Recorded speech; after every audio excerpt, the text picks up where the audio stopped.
नमस्कार, आप देख रहे हैं एनडीटीवी एक्सप्लेनर तह की बात। मैं हूं सुशील बहुगुणा। 5 अगस्त 2024 का दिन जितना बांग्लादेश के लिए अहम है, लगभग उतना ही भारत के लिए भी। चिंता भरा दिन भी और परेशानियों से भरा हुआ भी। उसी दिन बांग्लादेश में शेख हसीना का तख्ता पलटा। वो भागकर भारत आई, जहां उन्हें शरण मिली, और उसी दिन भारत ने बीते 53 साल से अपने करीबी मित्र रहे बांग्लादेश को गंवाना शुरू कर दिया। और बांग्लादेश जिस राह पर निकल पड़ा है, वो भारत के लिए एक पड़ोसी देश के तौर पर राजनीतिक और सामरिक चिंता की वजह बन गया है। ये तस्वीरें काहिरा में हाल में 8 मुस्लिम बहुल देशों के संगठन D8 की बैठक के दौरान की हैं। इस बैठक के दौरान बांग्लादेश के अंतरिम प्रधानमंत्री मोहम्मद यूनुस और पाकिस्तान के प्रधानमंत्री शहबाज शरीफ की दोस्ताना मुलाकात की तस्वीरें काफ़ी चर्चा में है। मुलाकात में मोहम्मद यूनुस ने शहबाज शरीफ से कहा कि पुराने गिले शिकवे भुला दिए जाएं और 1971 के मुद्दों को दरकिनार कर नए रिश्ते बनाए जाएं। उन्होंने दोनों देशों के रिश्तों की बेहतरी पर जोर दिया। मोहम्मद यूनुस जानते हैं कि ये वही पाकिस्तान है जिससे आज़ाद होने के लिए 1971 में उन्होंने अमेरिका में एक नागरिक कमेटी बनाई थी और बांग्लादेश इंफॉर्मेशन सेंटर चलाया था। ये भी वो भूले नहीं होंगे कि जिस पाकिस्तान के साथ वो दोस्ती का हाथ बढ़ा रहे हैं, उसके ही जुल्म सितम से तंग आकर बांग्लादेश में मुक्ति का लंबा संग्राम चला और 1971 को पूर्वी पाकिस्तान अलग होकर बांग्लादेश बना।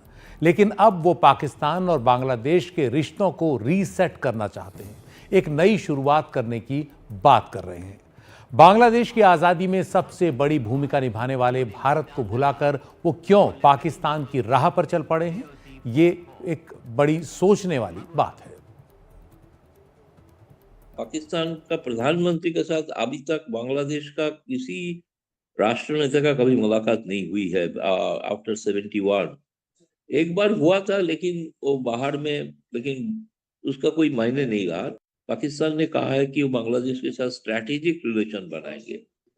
जिस देश से आजाद होके बांग्लादेश बना, उस देश के साथ कैसे संपर्क करना है, ये तो एक देखने वाली चीज है। बहुत ये भी लोग कह रहे हैं, बहुत लोग कह रहे हैं, एनालिस्ट भी कह रहे हैं, शायद उन्होंने 5 अगस्त का जो उन लोगों ने जो बोलते हैं कि क्रांति हुआ है बांग्लादेश में, उसके बाद यूनुस साहब एक बार खुद बोल दिया था कि हम 71 का बटन रीसेट करेंगे। ये रीसेट का मतलब है कि पाकिस्तान के साथ फिर भी एक संपर्क बनाने का कोशिश।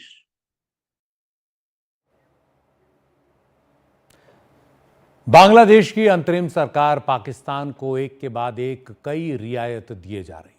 पाकिस्तानी नागरिकों के लिए वीज़ा आसान बना दिया गया है, जैसा शेख हसीना के इस दौर में नहीं था। बांग्लादेश में पाकिस्तान का हाई कमीशन काफ़ी सक्रिय है। सवाल यह है कि भारत में आतंकवाद को बढ़ावा देता रहा पाकिस्तान बांग्लादेश को क्या देने जा रहा है? क्या पाकिस्तान से करीबी बांग्लादेश को भी कट्टरपंथ की ओर तेजी से नहीं धकेल देगी? वैसे भी जब अंतरिम प्रधानमंत्री के तौर पर मोहम्मद यूनुस ने बांग्लादेश की कमान संभाली और उनकी ही नाक के नीचे लंबे अरसे तक अल्पसंख्यकों, खासतौर पर हिंदुओं के खिलाफ हिंसा का दौर शुरू हो गया।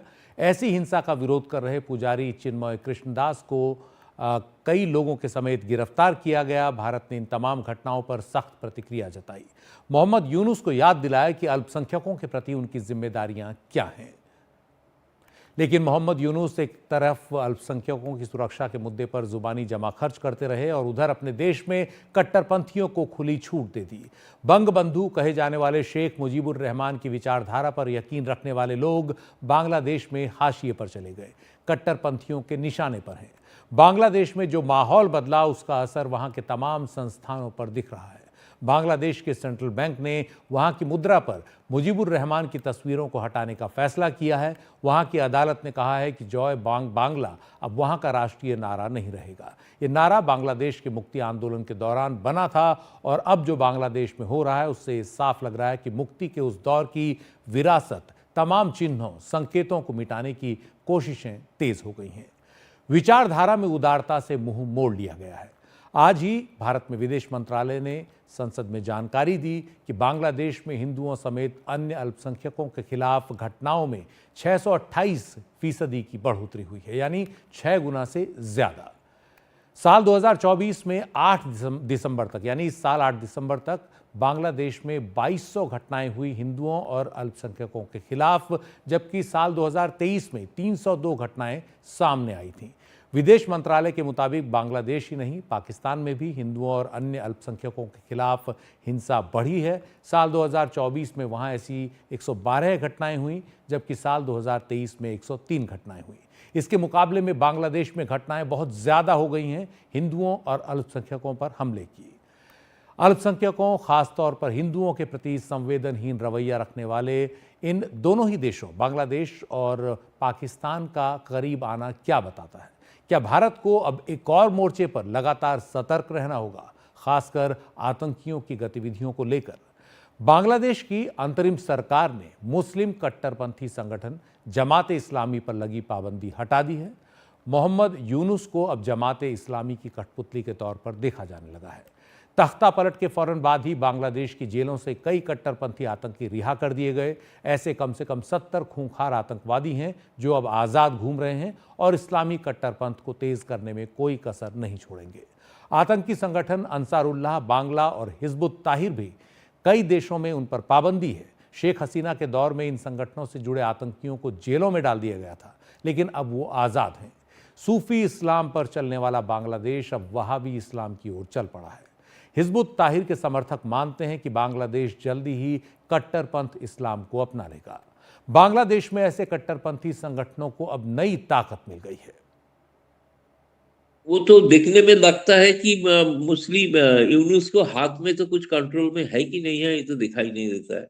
उन्होंने जो बोलते हैं अपना भाषण में, उसका इम्प्लीमेंटेशन नहीं होता है। उल्फा लीडर परेश बरुआ जो अभी भी कहाँ है पता नहीं, लोग बोलते चीन में, लेकिन उसके खिलाफ जो डेथ सेंटेंस दिया था बांग्लादेश सरकार, उसको अभी अभी कन्वर्ट किया है लाइफ इन प्रिजन में।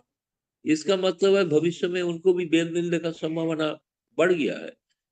बाकी जितना जेल में लोग थे टेररिस्ट, सब बाहर है। और भारत के सामने सिर्फ इस्लामी कट्टरपंथी ताकतों से निपटने की चुनौती ही नहीं है, सामरिक रणनीति चुनौती भी बढ़ गई है। बांग्लादेश और पाकिस्तान के करीब आने से भारत की सामरिक रणनीतिक चिंताएं इसलिए भी बढ़ रही हैं कि चीन के साथ मिलकर ये तीनों देश जो त्रिकोण बना रहे हैं, वो भारत को घेरने की कोई कोशिश नहीं छोड़ेगा।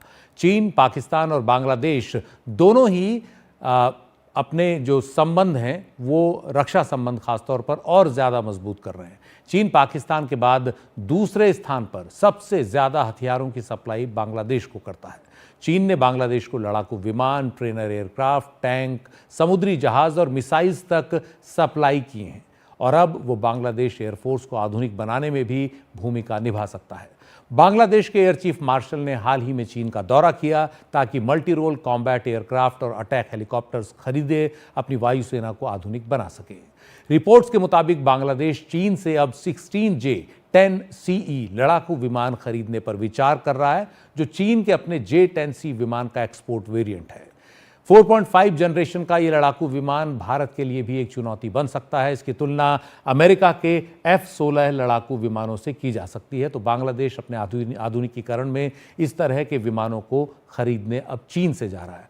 उधर पाकिस्तान ने भी ऐलान किया है कि वो जनवरी में चीन के FC-31 स्टेल्थ फाइटर जेट्स को खरीदने जा रहा है, यानी अगले ही महीने। ये 5th जनरेशन का फाइटर माना जाता है जो स्टेल्थ तकनीक समेत कई खूबियों से भरा है और अमेरिका के F-35 लड़ाकू विमान से उसकी तुलना की जाती है। पाकिस्तान के पास पहले से ही चीन से खरीदे गए J-10C, JF-17 और HQ सीरीज के मिसाइल सिस्टम्स मौजूद हैं। साफ है, एक त्रिकोणीय चुनौती भारत के इर्द गिर्द बुनी जा रही है। जो बांग्लादेश अभी तक भूसामरिक रणनीति में भारत और चीन के बीच संतुलन बनाए रखने की कोशिश करता था, उसने अब वो कोशिश छोड़ दी है। चीन उन सभी ताकतों के साथ खड़ा हुआ नजर आता है जो भारत विरोधी ताकतें इन सभी पड़ोसी देशों में, चाहे वो नेपाल में हो, चाहे वो बांग्लादेश में हो, चाहे पाकिस्तान में हो, चाहे वो मालदीव में हो, इन पे मोटा ट्रेंड देखने को मिलता है कि चीन उन्हीं सभी ताकतों के साथ खड़ा है जो भारत विरोधी हैं, और वो ताकतें ही भारत विरोधी हैं जो धार्मिक कट्टरता की बात करते हैं, जो इंक्लूसिव नहीं है, और जो भारत के या डेमोक्रेटिक लोकतांत्रिक जो ताकतें हैं इन देशों में, उनके खिलाफ काम करती है। वहां पे चीन का गठजोड़ मजबूत नजर आता है। दक्षिण एशिया में ये बदलता शक्ति संतुलन अमेरिका के लिए भी चिंता की वजह है, जो पहले से ही एशिया प्रशांत क्षेत्र के पूर्व में ताइवान के आसपास चीन के वर्चस्व को चुनौती देने में जुटा है। अब बांग्लादेश में चीन और पाकिस्तान के बढ़ते दखल से बदलती भू सामरिक परिस्थितियां अमेरिका और भारत के लिए नई चुनौती बन गई हैं। वक्त है एक ब्रेक का। ब्रेक के बाद देखेंगे जिस पाकिस्तान से बांग्लादेश पींग बढ़ा रहा है, उसने क्या हश्र किया था बांग्लादेश का। ब्रेक के बाद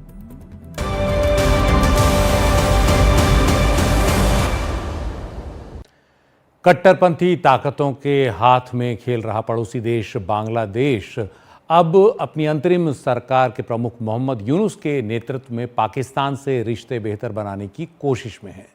वो रिश्ते जो 1971 में पाकिस्तान के कब्जे से पूर्वी पाकिस्तान यानी बांग्लादेश की आज़ादी के साथ लगभग खत्म हो चुके थे। लेकिन क्या पाकिस्तान के साथ बांग्लादेश अपने इन रिश्तों को भारत की कीमत पर बनाने जा रहा है?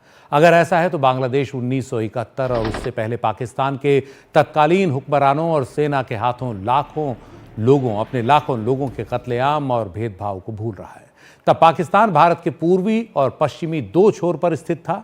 जनसंख्या में कम होने के बावजूद सत्ता पर लगातार पश्चिमी पाकिस्तान के सैनिक तानाशाहों का कब्जा था, जो बंगाली मुसलमानों को हेय दृष्टि से देखते थे। उनकी भाषा, परंपरा, नस्ल सबको अपने से कमतर समझते थे। उन्होंने पूर्वी पाकिस्तान के साथ हर लिहाज से अन्याय किया। उर्दू को राष्ट्रीय भाषा बनाने की कोशिश की, जबकि पूर्वी पाकिस्तान की 10% से भी कम आबादी उर्दू बोलती थी। भेदभाव का आलम यह था कि नवंबर 1970 में आए भयानक चक्रवाती तूफान में पूर्वी पाकिस्तान में करीब 3 लाख लोग मारे गए, और उसकी बड़ी वजह यह थी कि राहत के काम में बहुत ढिलाई बरती गई, क्योंकि वो पश्चिमी पाकिस्तान के हुक्मरानों के हाथ में था। पश्चिमी पाकिस्तान ने कारोबार में भी बहुत भेदभाव किया। 1947 से 1970 तक पूर्वी पाकिस्तान को कुल औद्योगिक निवेश का महज 25% दिया गया। आयात में भी सिर्फ 30% का हिस्सा दिया गया, जबकि आबादी पूर्वी पाकिस्तान की ज्यादा थी। पूरे पाकिस्तान के निर्यात में पूर्वी पाकिस्तान का हिस्सा 59% होता था, तब भी उसका हिस्सा इतना कम था जो उसे मिलता था। चुनाव में भी पूर्वी पाकिस्तान का हक मार दिया गया।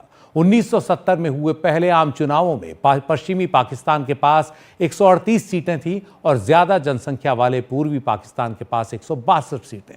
पश्चिमी पाकिस्तान की सीटें कई पार्टियों में बंट गईं, जबकि पूर्वी पाकिस्तान में बहुमत शेख मुजीबुर रहमान की अवामी लीग को मिला। मुजीबुर रहमान हमेशा बंगाली स्वायत्तता के हिमायती थे। नतीजों से हैरान पाकिस्तान के तत्कालीन तानाशाह जनरल याह्या खान ने मार्शल लॉ लगा दिया। पूर्वी पाकिस्तान में हड़ताल और दंगे होने लगे।